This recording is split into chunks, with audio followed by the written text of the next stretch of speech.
Hello everyone. आज हम शुरू करने जा रहे हैं नया chapter number 4, that is redemption of debentures. Okay, first of all debentures क्या है? As we all know that debenture is an instrument by which the company can borrow money from the public और others. यानी company क्या कर सकती है, अगर पैसे की जरूरत है तो वो डिबेंचर इश्यू करके पब्लिक के पास से पैसे ले सकती है, जैसे हम इक्विटी शेयर में करते हैं। बट इक्विटी शेयर क्या हो जाता है, ऑनर्स कैपिटल हो जाती है, वो कंपनी की लायबिलिटी नहीं है। बट डिबेंचर है वो क्या है, कंपनी की लायबिलिटी है। After the definite time period company को ये डिबेंचर क्या करने होते हैं, रिटर्न करने होते हैं। तो रिटर्न करते हैं तब क्या उसकी इफेक्ट होती है हमारी बैलेंस शीट में और हमारे फाइनेंशियल अकाउंट में, उसका यह चैप्टर है रिडम्पशन ऑफ डिबेंचर। ओके, सो सबसे पहले आपको डिबेंचर के रिलेटेड जितनी भी जर्नल एंट्रीज है वो मैंने लिखी है, वो आज हम यही सारी जर्नल एंट्रीज है वो पहले सीखेंगे, क्योंकि इस जर्नल एंट्री के बेसिस पे ही सारे हम क्या कर पाएंगे, सम्स कर पाएंगे। First of all, eight the time of issue, ये सारी जो एंट्रीज है वो क्या है, जब डिबेंचर इश्यू होते हैं तब।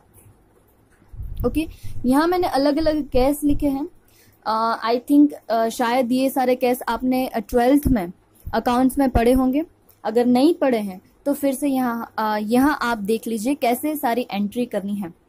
Okay, at the time of issue, यहाँ फर्स्ट ऑफ ऑल कैश है, issue at a par and repayable at a par. Okay, आप सबको पता होगा कि डिबेंचर है वो क्या करते हैं, हम इश्यू करते हैं। अगर 100 रुपीज का डिबेंचर है, हम 100 रुपीज पे इश्यू करते हैं और रिटर्न भी हम क्या करेंगे, 100 रुपीज ही रिटर्न करेंगे। Okay, so issue at a par and repayable at a par. यहाँ दो एंट्री हो सकती है, जैसे हम इक्विटी शेयर में करते हैं। सबसे पहले हम क्या करते हैं, bank account debit to debenture application account credit, फिर डिबेंचर एप्लीकेशन अकाउंट डेबिट करते हैं और डिबेंचर अकाउंट में लेके जाते हैं। ये आप अलग अलग दो एंट्री भी कर सकते हैं या डायरेक्ट कंबाइंड एंट्री भी कर सकते हैं, bank account debit to debenture account. Okay, ज्यादातर सब यही प्रेफर करते हैं, एक ही entry, bank account debit to debenture account.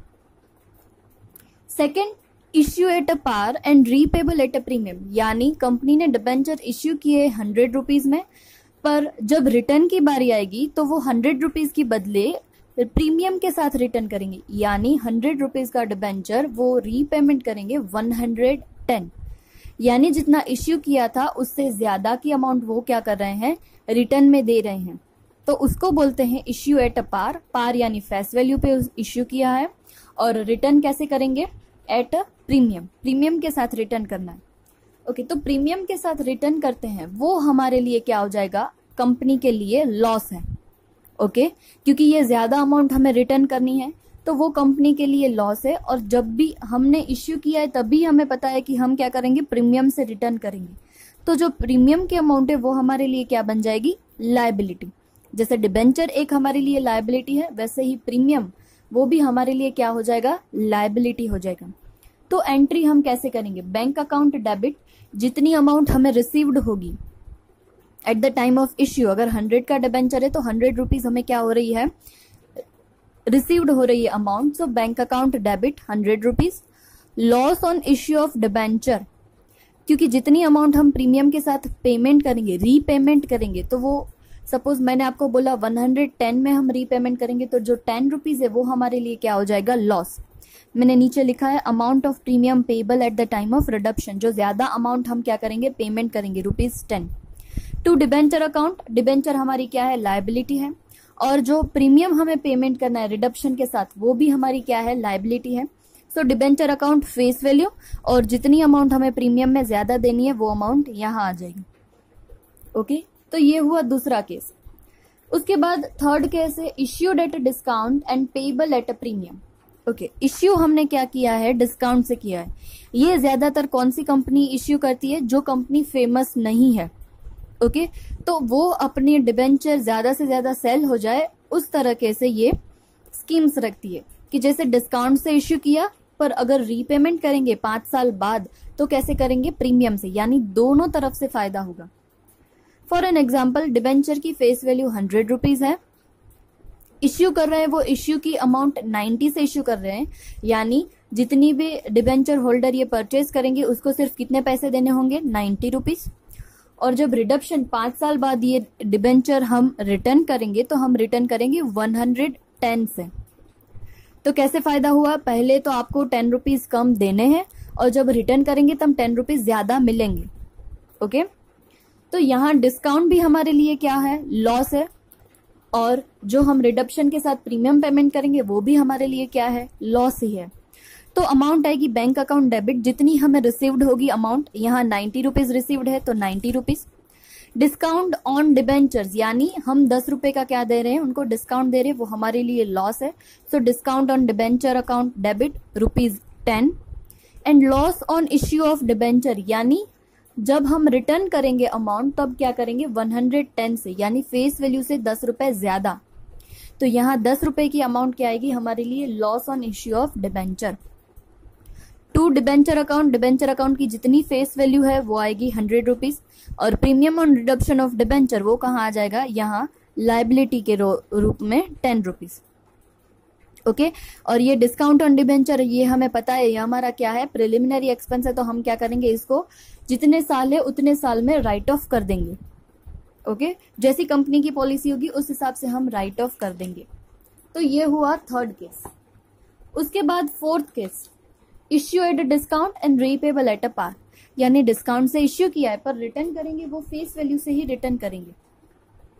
वही एग्जांपल लेते हैं, 100 रुपीज का डिबेंचर है, इश्यू हमने 90 में किया है, तो रिटर्न हम करेंगे 100 रुपीज, जो उसकी फेस वैल्यू है उससे ही हम रिपेमेंट करेंगे।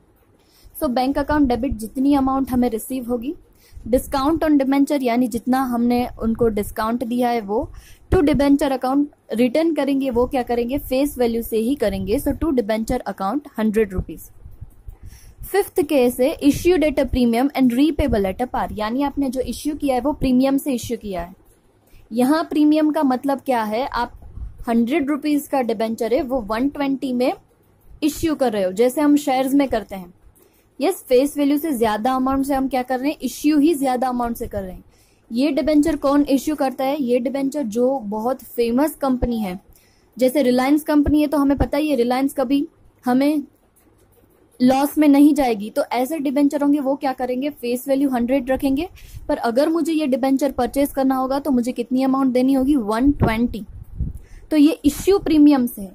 ओके, डिफरेंस समझना, यहाँ इश्यू प्रीमियम से, आगे जो सारे जो केस किए उसमें क्या था, रिडम्पशन टाइम पे हम प्रीमियम से रिडम्पशन कर रहे हैं, यानी रिडम्पशन के टाइम पर हम फेस वैल्यू से ज्यादा अमाउंट उनको रिटर्न कर रहे हैं, और यहाँ हमें ज्यादा अमाउंट मिल रही है।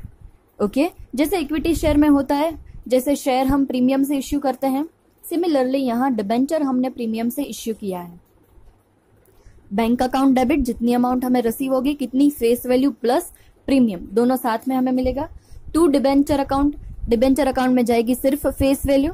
टू सिक्योरिटी प्रीमियम, ये हमारी क्या हो जाएगी, एक तरह से रिजर्व, ज्यादा अमाउंट जो हमें मिलेगी, ये to security premium credit. Okay, और लास्ट केस है issued at a premium and repayable at a premium, issue भी प्रीमियम से किया है और रिटर्न भी हम प्रीमियम से करेंगे। ये केस ज्यादातर नहीं होता है, ये बहुत कम यूज होता है, फिर भी ये केस है तो मैं आपको समझा रही हूं, अगर आपको कहीं पूछे तो आना चाहिए। बैंक अकाउंट डेबिट, जो हम रीपेबल के टाइम पे प्रीमियम देंगे वो हमारे लिए लॉस है, तो loss on issue of debenture account debit. To debenture account, जितनी फेस वैल्यू होगी उतनी। टू सिक्योरिटी प्रीमियम, यानी 100 रुपीज का अगर डिबेंचर है वो हम 120 में इश्यू कर रहे हैं, इश्यू करेंगे तो 20 रुपीज हमें ज्यादा मिलेंगे, वो आएंगे सिक्योरिटी प्रीमियम में। और 100 रुपीज की फेस वैल्यू का अगर हम रिटर्न पे 130 दे रहे हैं, ओके, जब हम रिटर्न करेंगे तो उनको 130 रुपीज देंगे, तो 30 रुपीज वो हमारे लिए लॉस हो जाएगी, और यहाँ वो 30 रुपीज हमारे लिए लायबिलिटी क्रिएट हो जाएगी, क्योंकि उतनी अमाउंट हमें रिडक्शन के टाइम पे डिबेंचर होल्डर को देनी होगी। ओके, तो ये सारे कैश है eight the time of issue, हमें देखना है इनमें से कौन सा कैश होगा और उसके हिसाब से हमें एंट्री करनी होगी। जैसे हमें पता है कि डिबेंचर जैसे हम इश्यू करते हैं उसके साथ ही सारी कंपनी क्या करती है, डिबेंचर के लिए अलग से फंड क्रिएट करती है। क्यों फंड क्रिएट करती है? क्योंकि अगर 5 साल बाद हमें डिबेंचर है वो वापस करने हैं, तो 5 साल बाद उतनी सारी अमाउंट हमारे पास अगर ना हो तो, और अगर हो भी तो अचानक से इतनी सारी अमाउंट हम रिटर्न करेंगे तो हमारी वर्किंग कैपिटल क्या हो जाएगी? कम हो जाएगी। तो इसके लिए सारी जो कंपनियां होती है वो क्या करती है, थोड़ी थोड़ी अमाउंट जब डिबेंचर इश्यू होते हैं तब से बचा के अलग से रख देती है, ताकि जब हमें लास्ट में जो डिबेंचर रिटर्न करने हो तब हमें इतनी सारी अमाउंट एक साथ बिजनेस में से निकालनी ना हो। ओके, तो उसको हम बोलते हैं प्रोविजन फॉर रीपेमेंट। रीपेमेंट करने के लिए हम पहले से प्रोविजन करते हैं। ओके, तो उसमें सबसे पहले at the end of the first year debenture जब हमने इश्यू किया है उस साल के एंड में हम क्या एंट्री करेंगे? तो पहले मैंने बोला हम क्या करेंगे, अपने प्रॉफिट में से थोड़ी थोड़ी अमाउंट बचा के रखते जाएंगे। सो P&L अप्रोप्रिएशन अकाउंट डेबिट 2, ये सारी अमाउंट हम कहाँ डाल देंगे? डिबेंचर रिडम्पशन फंड या सिंकिंग फंड, दोनों सेम टू सेम ही है। आप दोनों में से कोई भी नाम लिख सकते हो, या आप लिख सकते हो डिबेंचर रिडम्पशन फंड और या आप लिख सकते हो सिंकिंग फंड। ओके, जैसे हम क्या करते हैं बेड डेट में करते हैं, बेड डेट के लिए बेड डेट की अमाउंट बेड डेट रिजर्व में हम अलग से रखते जाते हैं। सिमिलर यहाँ भी हमें यही करना है। P&L जो लास्ट में प्रॉफिट बचता है, तो P&L अप्रोप्रिएशन में से थोड़ी अमाउंट हम बचा के कहाँ रख देंगे? डिबेंचर रिडम्पशन फंड में। अब इतने साल, अगर 5 साल बाद हमने डिबेंचर रिटर्न करने हैं तो ये जो अमाउंट हमने 50,000 suppose at the end of the first year हमने बचा के साइड में रखी है, तो वो अमाउंट अगर हम अपनी तिजोरी में रखेंगे तो या 50,000 में से एक साल बाद निकालोगे तो 60 तो होंगे नहीं, तो ये क्या कहोगे? हमारे बिजनेस में ऐसे ही पड़े रहेंगे। तो इससे अच्छा हम क्या करें, डिबेंचर रिडम्पशन फंड की जो अमाउंट है उससे इन्वेस्ट कर देते हैं, ताकि हमें वो इन्वेस्टमेंट में से क्या हो? बेनिफिट हो, और वो बेनिफिट हम कहाँ यूज कर सके? डिबेंचर रिडम्पशन करने के टाइम पे हम ऐसे यूज कर सके। तो अमाउंट ऐसे फंड में रखने से कोई फायदा नहीं होगा, उस फंड में से हम क्या कर देंगे? इन्वेस्टमेंट कर देंगे। ओके, तो जो यहाँ फंड की अमाउंट होगी उस फंड में से हम उसके लिए इन्वेस्टमेंट परचेज कर लेंगे। सो सेकेंड एंट्री होगी डिबेंचर रिडम्पशन फंड इन्वेस्टमेंट। ये कोई हमारा बिजनेस का इन्वेस्टमेंट नहीं है, ये तो हम क्या कर रहे हैं? डिबेंचर रिटर्न करने हैं, वो जो फंड है उससे हम क्या कर रहे हैं? इन्वेस्टमेंट कर रहे हैं। तो इसमें से जो भी इनकम होगी इंटरेस्ट की वो कंपनी खुद के लिए नहीं रखेगी, किसके लिए यूज करेगी? डिबेंचर रिडम्पशन करने के लिए यूज करेगी। ठीक है, सो यहाँ हमने फंड क्रिएट किया और वही फंड हमने क्या कर दिया? इन्वेस्ट कर दिया। तो यहाँ फर्स्ट ईयर कंप्लीट हो गया। अब सेकेंड ईयर की बारी आई। सेकेंड ईयर में सबसे पहले जो हमने इन्वेस्टमेंट किया था उसमें हमें क्या मिलेगा? इंटरेस्ट मिलेगा। ओके, तो जितनी भी इंटरेस्ट की अमाउंट होगी वो हमें रिसीव होगी बैंक थ्रू, सो बैंक अकाउंट डेबिट 2। मैंने अभी बोला वो इंटरेस्ट की अमाउंट हम अपने बिजनेस में यूज नहीं करेंगे, यानी बिजनेस चलाने के लिए यूज नहीं करेंगे। ये जो इंटरेस्ट की अमाउंट होगी वो हम कहाँ यूज करेंगे? डिबेंचर होल्डर्स को अमाउंट रिटर्न करने में। तो डिबेंचर होल्डर को जितनी अमाउंट रिटर्न करनी है उसके लिए हमने अलग से फंड अकाउंट क्रिएट किया है, तो वो अमाउंट हम कहाँ लेके जाएंगे? डायरेक्टली फंड में ही लेके जाएंगे। सो debenture redemption fund account credit हो जाएगा। अब वापस से सेकेंड ईयर में भी हमें क्या करेंगे? थोड़ी सी अमाउंट पहले से निकाल के रखेंगे। सो P&L appropriation account debit 2 debenture redemption fund account. अब यहाँ जो फंड की अकाउंट होगी और यहाँ जो फंड की अकाउंट होगी, दोनों जो फंड की अकाउंट होगी उसको टोटल करके वापस से हम क्या कर देंगे? सेकेंड ईयर में इन्वेस्टमेंट कर देंगे। सो debenture redemption fund investment account debit 2 bank account. Okay, अब अगर हमारे पास डिबेंचर 5 साल के लिए है, 10 साल के लिए है, 4 साल के लिए है, ये सेकेंड ईयर की एंट्री कंटिन्यू होते जाएगी जब तक हम डिबेंचर रिटर्न नहीं कर देते तब तक। ओके, उसके बाद अब आई डिबेंचर को रिटर्न करने की बारी। तो डिबेंचर हमें क्या करना है? रिडम्पशन, यानी 5 साल हो गए हैं। अब 5 साल के बाद जो हमने बोला था कि हम आपको डिबेंचर की अमाउंट रिटर्न कर देंगे, तो वही अमाउंट हमें क्या करनी है? रिटर्न करनी है। तो सबसे पहले जितनी लायबिलिटी है वो लायबिलिटी हम क्या कर देंगे? डेबिट कर देंगे, क्योंकि अब वो हमारी लायबिलिटी नहीं रहेगी। अगर डिबेंचर सिंपल ही है, रिडक्शन हम अगर एट अ पार ही कर रहे हैं, यानी फेस वैल्यू से लिए थे, फेस वैल्यू से ही हम रिटर्न कर रहे हैं। अगर प्रीमियम से लिए हैं फिर भी हम रिटर्न कैसे कर रहे हैं, एट पार यानी फेस वैल्यू से ही रिटर्न कर रहे हैं। सो डिबेंचर अकाउंट डेबिट, अब वो हमारी लायबिलिटी नहीं रहेगी, और ये लायबिलिटी हम किसको देंगे, डिबेंचर होल्डर्स को देंगे, क्योंकि वो उनके हकदार हैं।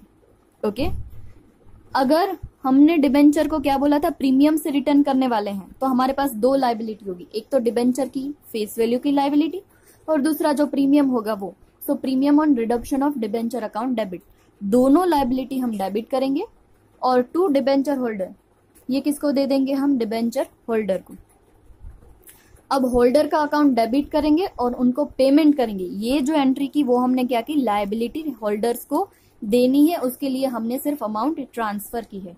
अब एक्चुअल पेमेंट करेंगे तो डिबेंचर होल्डर को देंगे, तो debenture holder account debit to, किस तरह से देंगे, बैंक थ्रू देंगे, so to bank account credit. इतनी अमाउंट अब हमारे बिजनेस में से चली जाएगी। ओके, यहाँ मैंने रेड पेन से बाजू में लिखा ही है कि किसके लिए एंट्री है, amount paid to debenture holder. उसके बाद थर्ड जो एंट्री आएगी, जो हमने इन्वेस्टमेंट बचा के रखा है, यस, वो इन्वेस्टमेंट हम अब क्या कर देंगे, सेल कर देंगे, क्योंकि अब हमारे पास डिबेंचर ही नहीं है, तो डिबेंचर के इन्वेस्टमेंट रख के क्या करेंगे, हम इन्वेस्टमेंट इसीलिए कर रहे थे ताकि हमें लास्ट ईयर जब रिडक्शन करना हो तो ये काम आ जाए। यस, तो अब सारे इन्वेस्टमेंट हम क्या कर देंगे, सेल कर देंगे, तो अमाउंट हमें मिलेगी। So bank account debit to, अब इन्वेस्टमेंट हमारे क्या हो गए, सेल हो गए, चले गए बिजनेस में से। सो debenture reduction fund investment account credit हो जाएगा। ओके, अब फंड के इन्वेस्टमेंट में से हमें कुछ फायदा होगा या कोई लॉस होगी, दोनों में से एक कंडीशन हो सकती है। ओके, अगर बेनिफिट हो रहा है तो बेनिफिट भी हम कहाँ लेके जाएंगे, फंड में ही लेके जाएंगे। ओके, सो debenture reduction fund investment account debit, जैसे हम कोई भी इन्वेस्टमेंट सेल करें और हमें प्रॉफिट हो तो उसकी प्रॉफिट की एंट्री हम करें, वैसे ही करना है। जैसे असेट अगर हम सेल करते हैं तो असेट में अगर बेनिफिट होता है तो असेट डेबिट टू हम कहाँ लेके जाते हैं, प्रॉफिट में लेके जाते हैं। यहाँ हम ये जो प्रॉफिट है वो कहाँ लेके जाएंगे, डिबेंचर रिडक्शन फंड में लेके जाएंगे। ठीक है, क्योंकि ये इन्वेस्टमेंट हमने डिबेंचर होल्डर्स के लिए किया था, उसमें अगर कोई भी बेनिफिट होता है तो वो फंड में ही लेके जाएंगे। और अगर लॉस होती है तो लॉस भी हम कहाँ से लेंगे, डिबेंचर रिडक्शन फंड में से ही लेंगे। Debenture reduction fund account debit loss की amount to debenture reduction fund investment account. Okay, अब बारी आई डिबेंचर रिडक्शन फंड अकाउंट बंद करने की, क्योंकि डिबेंचर ही चले गए तो अब उसके लिए हमें कोई अमाउंट रखने की जरूरत नहीं है। तो जो डिबेंचर रिडक्शन फंड है वो हम बंद करके कहाँ लेके जाएंगे, अगर कोई भी अमाउंट बची है तो वो अमाउंट हम जनरल रिजर्व में ट्रांसफर कर देंगे, और जनरल रिजर्व में फंड ट्रांसफर करने के बाद वो हम क्या कर सकेंगे, यूज कर सकेंगे for the business purpose. Okay, तो ये सारी जो जनरल एंट्रीज है वो हमें बेसिक डिबेंचर के बारे में पता होनी चाहिए। अगर ये सारी जनरल एंट्रीज हमें आती होगी तो ही हम क्या कर पाएंगे, ये सारे जो सम्स है वो कर पाएंगे। तो पहले आप ये सारी एंट्रीज लिखोगे और इसके रिलेटेड आपको एकदम सिंपल बेसिक सम है इलस्ट्रेशन 1 to 4, वो आप सब होमवर्क में करोगे। सिर्फ आपको यहाँ अमाउंट ही पुट करनी है। मैंने आपको सारे केस लिखवा दिए हैं और केस के अकॉर्डिंग आपको सिर्फ क्या करना है, एंट्री करनी है। ओके, और यहाँ आपको एक अलग से यहाँ दिया है, अगर डिबेंचर की अमाउंट हम एक साथ नहीं मंगवाते तो हम क्या करते हैं, जैसे इक्विटी शेयर में करते हैं, पहले एप्लीकेशन की अमाउंट, फिर अलॉटमेंट की अमाउंट और कॉल की अमाउंट करते हैं। अगर आपको डिबेंचर में ऐसा बोले तो सिमिलरली शेयर की तरह ही हमें एंट्री करनी है। अगर एप्लीकेशन है तो पहले bank account debit to debenture application account, फिर डिबेंचर एप्लीकेशन अकाउंट क्लोज कर देंगे और वहां लेके जाएंगे डिबेंचर अकाउंट में। अब अलॉटमेंट की बारी है तो अलॉटमेंट में हम जैसे शेयर में करते हैं वैसे ही debenture allotment account debit to debenture account. अब अलॉटमेंट की एंट्री में हमें अमाउंट मिलेगी, so bank account debit to debenture allotment account. Last में हम क्या करेंगे, अमाउंट कॉल की अमाउंट मंगवाएंगे, सो पहले हमें उसके लिए एंट्री पास करेंगे, debenture call account debit to 12% debenture, और उसके बाद कॉल की अमाउंट हमें मिलेगी तो bank account debit to debenture call account. सो सबसे पहले आपको जब इश्यू करेंगे तब की एंट्री, रिडक्शन करना है तो उसके लिए जो प्रोविजन करेंगे उसकी एंट्री, और eight the time of reduction यानी कि लास्ट ईयर में हम उसको रिडम्प करेंगे तो उसकी एंट्री। वो सारी एंट्री आपको पहले क्लियर हो जानी चाहिए, तो ही आप इजीली सारे सम्स कर पाओगे। तो आपको इलिस्ट्रेशन 1 to 4 करना है और ये सारी जो एंट्रीज है वो लिख के याद रख लेनी है। ये आपको मगअप नहीं करनी है, पर आप अगर इसको समझ के करोगे तो इजीली आप कर पाओगे। ठीक है, अगर कोई भी डाउट हो तो फिर आप मुझे पूछ लेना। Thank you.